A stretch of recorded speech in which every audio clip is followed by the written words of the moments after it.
Hey everybody, welcome back to One Mic, and today I'm here to talk about Season 3, Episode 8 of Apple TV's Foundation, entitled Skin in the Game. Nice little reference to how Dawn's skin literally kept him in the game. But for most of this season, I've been saying the show just keeps getting better and better, but now I think we've hit a little bit of a plateau. You know, this was still a solid episode, don't get me wrong, but not quite at the heights we were seeing in those first 4 or 5 episodes or so. And Day's trial scenes, man, like, no offense if you didn't like them, but those did not work for me at all. Like, those scenes got really dumb really fast. But let's just dive right in and start talking about it. So we start where we left off last week with a sharp confrontation between the Mule and Harry. The Mule wants to know where Gail is, how many she commands, all of that. And he's basically employing the tough guy approach to Harry. And you can almost see him like trying to look inside Harry's mind. But digital Harry doesn't have a mind. So he flips the tables and starts shit talking the Mule about how silly he looks trying to read the mind of a digital person.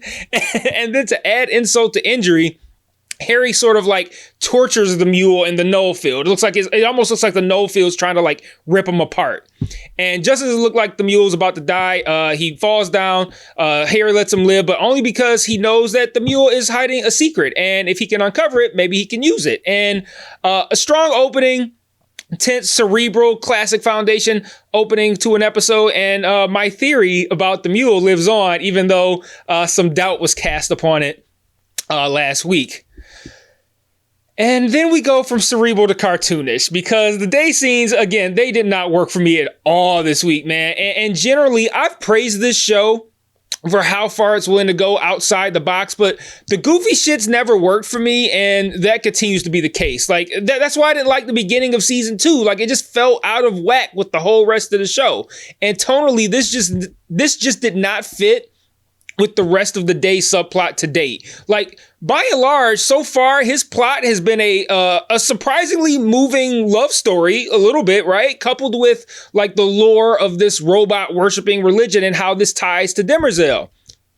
Now, this week, we got Sunmaster 18 looking like Temu fucking Aquaman, overacting to an absolutely ludicrous degree, and I'm pretty sure, you know, that was his direction. You know, you get this guy from the Gilded Age, you know, he has the ability to do this, like, do it up, man, do it up. I just don't think that was a wise decision. Like, it was incredibly off-putting to have a plot I've taken seriously this whole time be treated like comic relief for a large portion of those scenes. Now, to those scenes credit, like the Sacratorium or whatever, the set of that, it looked cool.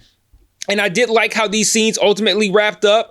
But like I said, man, the tone was just off for me. Like, you got Ocean Spray, whatever the fuck her name is. She's telling a story of how shitty Empire was to robots. And then they pan the crowd and they're doing like interpretive fucking dance or whatever to accompany this story. And Day makes the connection that the god they worship is actually Demerzel through the name that they used to refer to her, Daniil. And he wants to share this with the people who are supposedly going to be judging him or whatever, with the people in the crowd. And he's like, you know, he tells this the song, and she's like, they'll only listen to Sunmaster or the Brazen Head, which is this robot skull that Temu Aquaman has on the end of his fucking trident or whatever. And it's just as dumb as it sounds, man. And Day leaps up and he's like, I want to address the Brazen Head. I claim that right, which is not what Song said. And how do you know what rights you have at this like weird fucking ballet you're suddenly attending? But like I said, man, the payoff was pretty good here. The Brazen Head starts playing a tune that Day recognizes from his childhood when Demerzel used to hum it to him. He hums it back, and this activates the clasp, which we learned about earlier in the season. That's the hive mind that the robots all share, where they can just chop it up and spill tea or whatever all at one time. But I thought that was a cool reveal and like a callback to that, you know, that little bit of info early in the season. That was cool. And, you know, now, interestingly enough, it spurred a really exciting thought. I wonder if Demerzel is now going to come there next week to save Day and slaughter the entire cast of that play. But man, yeah, the rest of that absurd, man. I didn't like it at all. And I just don't think absurd plays well on this show. Like, it can do terrifying. It can go as far in one direction as terrifying and go as far in the opposite direction as funny. But, like, goofy, like, that's too much. And tonally, that whole sequence just didn't land for me. Moving on. Back on Trantor, things get a bit intense. Demerzel tells Dusk that Dawn is dead, or so she says. As you will all recall, I did not accept that for 1 nanosecond. I've been saying this whole time, I don't think Dawn is dead. And then Dusk and Quint are mourning him, when 3 high-ranking council members arrive, and they basically say, we're giving Trantor up to the Mule. Like, and he was like, it's going to take him forever to finish looting that. We can have, a small little empire, rethink our plans and shit like that. And Dusk is rightfully furious because that's some fucking cowardly shit. And then they say that they're not asking, they're just telling him, which is like, wow, you're just going to tell. I mean, there's only one of them though, but like, you're just going to tell him like, yeah, we're just going to be total cowards and we're just going to give it up and you have nothing to say about it. So Demerzel lays all her cards on the table here. Gail is alive. She's the leader of the Second Foundation. There is a Second Foundation. They've all got Harry's psychohistory knowledge and that they've all been operating in secret. And Dusk reveals to Demerzel his Death Star, or as it is called, the Novacula, that he's been working on for decades. And as we know, it was meant to be a gift for Dawn, but now he's basically ready to make another Alderaan. Meanwhile, Demerzel's private life gets messier. Zephyr Varellis, that's the woman she's been confiding in the garden, is basically telling her that, it's over. But it's over through the lens of but now you can be free. And she wants Demerzel to leave Trantor with her. Demerzel says she can't. She cries. That was kind of surprising to see. She gives her the bracelet off of her arm, apologizes for what she's about to do. And I'm not quite sure what is going to be the result of this. It felt like a permanent goodbye for one of them. Like the way Zephyr comes out, she's like, why am I crying? Or why was I crying? And I feel like they just cut off a piece. Like, we don't know what the last thing that was said, whatever that was devastating to her. And then we see her emerging from the garden. But I don't know. Let me know what you made of this conversation in the comments. I can't tell if I missed something or if it's setting up, if they intentionally left out something and that they're going to reveal what that is in the next episode. But yeah, like I said, let me know what you thought in the comments. So yeah, like I've been saying this whole time, Dawn's alive. His legs are a mess after his spacesuit ate them.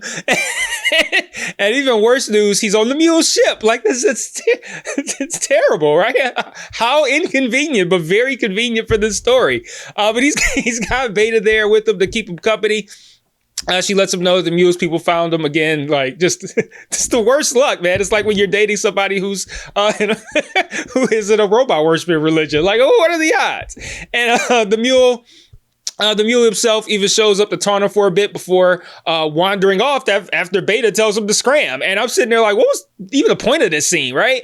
But I can't help but wonder, do you think maybe the Mule could have been manipulating Beta in that moment to gain, like in the moment before he walked in the room, to gain Dawn's trust, as Beta? Like, was he manipulating her? And this is somehow, again, how this guy thinks, a long con. So we'll see. Just a thought. But that was a weird, kind of pointless feeling scene in the moment.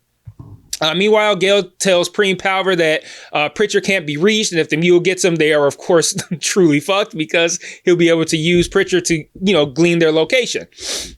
So she sends him away with the Prime Radiant, says you got to go somewhere nobody would ever think to find you. And she sets out to kill the Mule herself. She's got 3 companions with her, 3 complete fucking nobodies that we've never seen before. So they're basically just 3 walking corpses, total red shirts. These 3, I'm not even gonna gender them. Like, yeah, it's like 2 guys and a guy. I don't even know. They're just 3 bodies to me. They'll be dead soon. Her path leads her back to New Terminus, where she stares longingly at the vault. So big foreshadowing vibes there. And then the episode ends with the Mule monologuing about how Pritchard's going to lead Gail right to him anyway. He doesn't have to look for him anymore. Sunmaster, he condemns Day to death and reveals that he knows that Day is telling the truth. He listened to the memories or watched them. I don't even know how that thing works, but he listened or watched to Song's memories. He knows everything Day is saying is true, but he sentences him to death anyway. Day gets dropped into this massive pit of darkness, and that's where the episode leaves us. So yeah, like I said, another good episode. Not great. And I loved everything with the Mule, Harry, Demerzel, Gail. Those storylines are moving forward perfectly fine. But the day trial scenes, way too over the top. They dragged the tone of the episode into absurdity, and I don't think that's Foundation's strong suit. This season started incredibly strong with like that first 5 or so episodes, just each one being better than the last, and it was crazy. Like, how is this show this good? But these last 3, it's leveled out a little bit. It definitely plateaued, not the way you want, not the direction you want to be going heading into the final 2 episodes, but they've set up some great stuff. So, these last 2 could definitely knock it out of the park and make this still a really strong season. I don't know if it's going to be my number 1 anymore. The way it was trending after like episode 5, I'm like, I don't even see how this could possibly fall below number 1. But I guess it's kind of like, yeah, I don't know if it could stay number 1 unless they really, really stick the landing in these last 2. So, let me know what you thought in the comments. Like the channel, subscribe, share to your social media, join the Discord, and until next week, peace.